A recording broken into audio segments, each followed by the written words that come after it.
Ring পরানো শেষ হয়েছে, আমরা চলে আসছি। দেখে আল্লাহর রহমতে সে ভালো আছে এবং ডাক্তার আমাকে বলল খুব সুন্দরভাবে কাজটা সমাধা হয়েছে। অবশ্যই সে ভালো থাকবে বেশি দিন, যদি সে নিজেকে চেক করে চলে। তার ডায়াবেটিক আছে, ডায়াবেটিক যদি নিয়ন্ত্রণ করে চলে তাহলে সে ভালো থাকবে। আর কোনো প্রশ্ন না? হসপিটালে চলে আসেন না, এই ওনাকে সবার পাশে থাকাটা তো একজন মানুষের কাজ, কর্তব্য। যদি বড় হই, বয়সে বড়,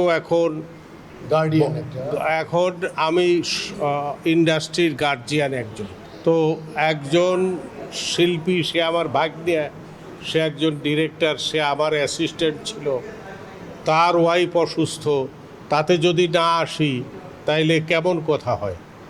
সেই জন্যেই চলে আসছি। সবচাইতে ধন্যবাদ ডিএ তায়েবকে, যে সে কষ্ট করে তার কাজ ফেলে, আমি জানি সে খুব ব্যস্ত লোক, সে এটিএনে একজন বড় কর্মকর্তা, সেই কাজ ফেলে তারপর তার আরও কাজ ছিল, সেই কাজ ফেলে চলে আসছে। এজন্যে ডিএ তায়েবকে আমি ধন্যবাদ দিই। দেশে দেশে সবার সাথে দ্য নিউজ।